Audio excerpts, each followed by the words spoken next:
My name is Daniel, and please enjoy a little ghostly history from Long Island, just outside of New York City, and a house made famous by horror movies for decades. I can guarantee you've heard of it. It's called Amityville, the story of real violence leading to a haunting that remains questioned to this day. What's real? What's fake? And what's terrifying?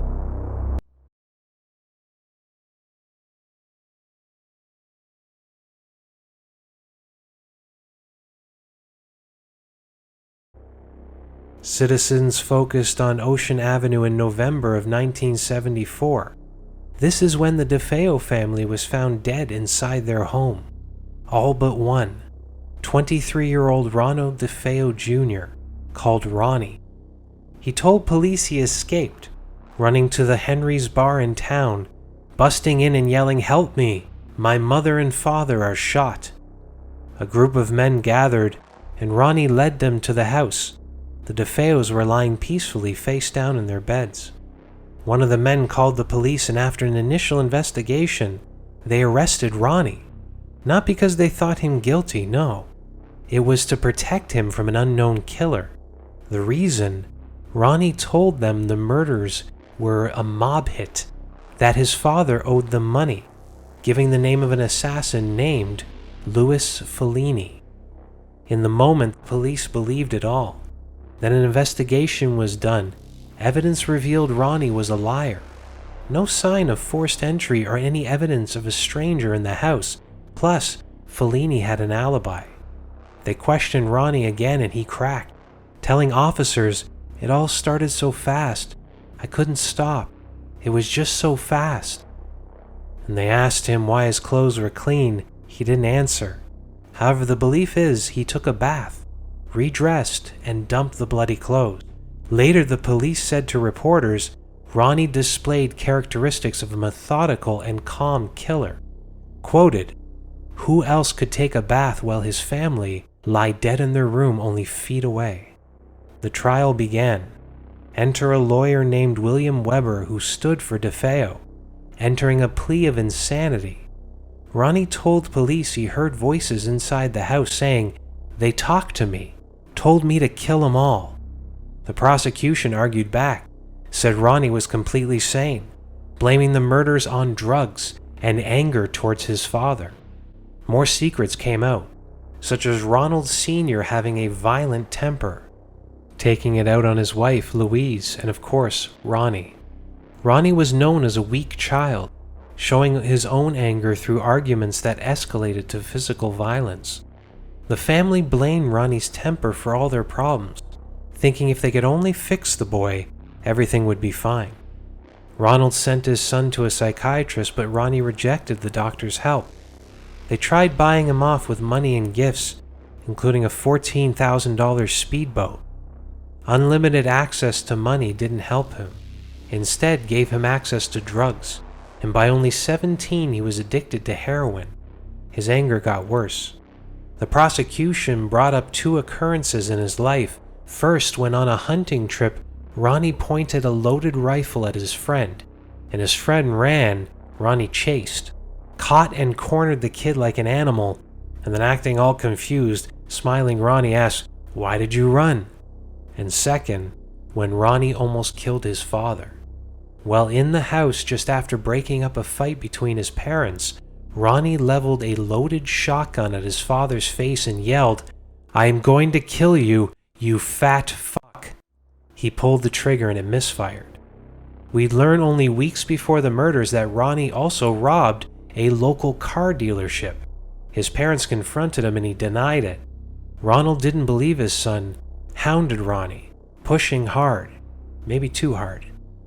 They say Ronnie was quiet and calm, walking from room to room, firing round after round into each one. First his parents, 2 shots each to make sure they were dead. Then brothers Mark and John, 1 shot each, walking into his sister's room and shooting the youngest Allison and then turning to Dawn.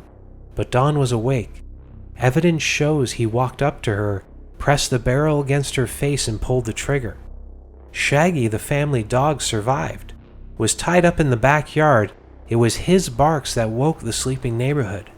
The barks remain the only outside evidence of what happened inside. An easy verdict for the jury. They found him guilty on all 6 counts of second-degree murder. Ronnie DeFeo is still alive today, currently held at Sullivan Correctional Facility in Fallsburg, New York, just a 2-hour drive from Amityville. And I completely agree, by the way. If on that jury, guaranteed I'd return the same verdict, even if I knew the remaining mysteries, even if it doesn't make any sense. Like the Marlin rifle Ronnie used to kill. That model is very loud. The neighborhood was quiet. It's the middle of the night, yet no one heard the gunshots other than Shaggy. Ronald Sr., Louise, Mark, John, and Allison were all discovered lying face down in their beds, believed to be sleeping when Ronnie entered. This means the brothers and his sister didn't wake up after 4 ear-splitting rifle blasts from the parents' bedroom, all on the same floor and just feet away. And there's no evidence of drugging, as well the bodies had not been touched. Gunshots loud enough to hurt your eardrums. It's impossible to sleep through, but they did. Think it's ghostly? Maybe. If you ignore just one theory. Ronnie didn't act alone. During an interview, Ronnie told author Rick Asuna about Dawn, saying, "She helped me." The evidence supports it. They found gunpowder residue on Dawn's nightshirt, showing she may have fired a gun and proving Ronnie's new story. He told Rick in detail that Dawn killed Ronald Sr. and Louise while he killed the brothers and Allison. This also solves the mystery of why the brothers didn't wake up after their parents were shot. It all happened at the same time. But then Ronnie kept talking, telling Rick Dawn and her friend did all the killing, saying, "Then I killed her to stop her. And I wrestled the gun away and shot her in the head." When asked about the mysterious friend, Ronnie simply said she ran away. Many times Ronnie changed that story, later denying he talked to Rick at all. The murder house in Amityville wouldn't have been the Lutz's first choice. The ritzy neighborhood was normally out of their price range, past events bringing down the price of a beautiful home. Just 1 year after the murders, George and Kathy Lutz moved in with their 3 kids. George was hesitant, though. The practicing Catholic brought in his family's priest. Father Ray immediately knew there was something wrong. He felt uncomfortable inside the house, especially in upstairs bedroom, telling George nobody should sleep in that room, and they listened. They made it a sewing room. The first few days were calm. Random cold spots felt, but reasoned away as leaks in an old house. And then what they called the deadness of sound, said to be an unnatural quiet upstairs. Complete silence with no sound from outside. George tested it one day while standing in the upstairs sunroom. Looking out onto Ocean Avenue below, he said car after car drove by with deafening silence. The silence is ironic because it's sound that terrified the Lutzes. Late-night noises plagued George. Sounded like the front door slamming shut in the dead of night. He heard heavy footsteps climbing slowly up the stairs, and another noise he described like a band tuning their instruments, all happening while his family slept as if unable to hear it. And one night George ran downstairs to confront the noise, finding only silence and their sleeping dog. His wife Kathy was affected too. One night George noticed her face, said she was aging right before his eyes. Not something a woman wants to hear from her husband, but even Kathy's mother saw it. And something followed Kathy around the house, at times feeling arms wrapping around her waist from behind, at other times smelling perfume. She said it was like what an old lady would wear. It all escalated, and sleep inside the house was next to impossible for George and Kathy. The kids noticed their parents' stress, and that's when it turned to violence. George started having what he called foreign thoughts. They played out like a movie in his head, crazy images filled with blood and murder, each thought making him angrier. A now desperate George sought out the help of a priest who told him to leave the house for one night, just to test it, to see if it's the house, and also for a good night's sleep. He didn't listen though. Instead, he decided to send Kathy and the kids to her mother's house. And that night was restful because, according to George, the presence followed my family. So the Lutz called in a man named William Weber. Remember him? Ronnie DeFeo's attorney. They wanted details about what happened to Ronnie just before killing his family. Did the boy have violent dreams as well? Reason? They loved the house and wanted to stay. Skeptics believe this is where the Amityville hoax began. George, Kathy, and Weber getting drunk and making up stories. Later it got out about Weber's criminologist. Said the man was brought in to help, but later found out that his name was Paul Hoffman, a journalist for Good Housekeeping magazine. Paul published the article that started the legend. The article was popular. The Lutzes quoted that they didn't want fake psychics claiming their story and getting it wrong. A local publisher solved this by sending them an author named Jay Anson.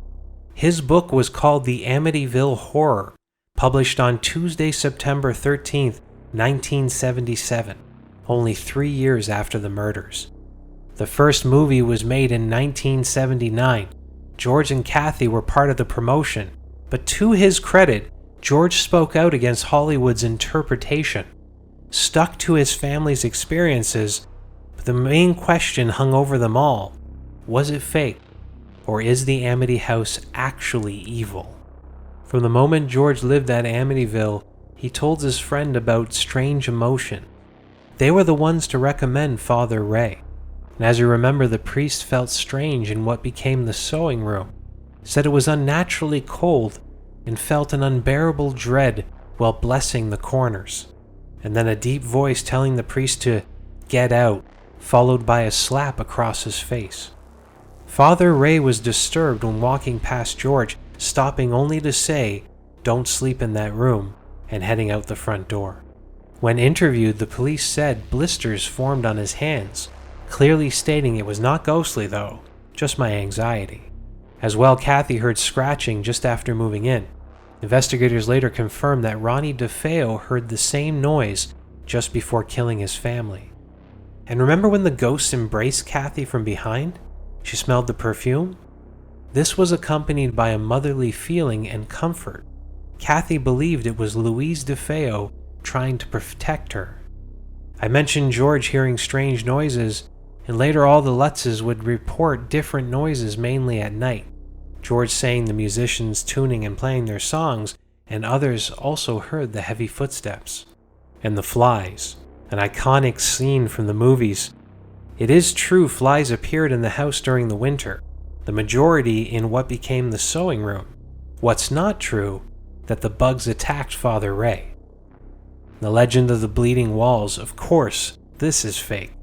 Said to originate from an innocent story about green stuff found on the floor of the playroom. Probably just disgusting kid stuff. The book said it was green slime pooling on the carpet. The movie turned it into blood. Plus Kathy's face, and the first time it happened, George woke Kathy in the middle of the night. She saw disgust on his face. He did say, "You look like an old woman." Upset, Kathy ran into the bathroom. Looking into the mirror, she saw it, a wrinkled, haggard face looking back. She was back to normal in a couple hours. And then there's the witching hour, 3 a.m., said to be the time that Ronnie murdered his family. George did constantly wake at 3 a.m. with feelings of dread, sometimes getting up to check on the kids. And Jody, according to daughter Missy Lutz, was an angel appearing as a pig. No one else saw Jody. George later admitted seeing something, one night outside the living room window, described as 2 glowing red eyes. Kathy levitated one night. While sleeping next to George, he woke to her floating above the bed. Said his wife was moving towards the wall. He grabbed and pulled her down. Woke by the fall, she only saw George's terrified face. Enter Ed and Lorraine Warren. Paranormal experts made internationally famous because of Amityville. That history now overshadowed by the Conjuring movies. In 1976, 2 years after the murders and 3 years before the first movie, the famed demonologists arrived with a TV crew. They supported George and Kathy, agreed something was in the house, believing the ghost was a demon, evil and conscious energy that was never human. Here is some evidence from the investigation listed by the Warrens in February of 1976. While in the cellar, Ed saw a shadow moving along the wall. He never saw a ghost, that was Lorraine's thing, but it shocked him.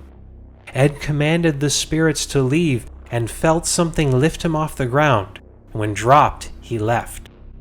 It's said Lorraine knew about and dreaded the house before even entering it, bought artifacts connected to Padre Pio, the saint of safety. This calmed the very religious Lorraine. An investigator from Duke University witnessed a communication session with her and the ghosts. Something caused him to pass out, finding out later it was from heart palpitations. The investigation was stopped at 1 a.m. that night. After the investigation was done, a battle of words broke out between the Warrens and Dr. Stephen Kaplan. Kaplan was a self-proclaimed authority on what he called the hoax of Amityville. Ed told Kaplan to produce any challenge to the investigation, and Kaplan ignored him, later co-authoring a book called Amityville Horror Conspiracy. Years later, during an interview with a Babylon, New York radio station, Kaplan admitted to fabricating one of the hoax rumors. He ended the interview by saying, "I will never go against the Warrens again." And finally, it's said the spirit of a little boy appeared in a photo taken during the investigation. It became one of the most famous ghost photos in the world.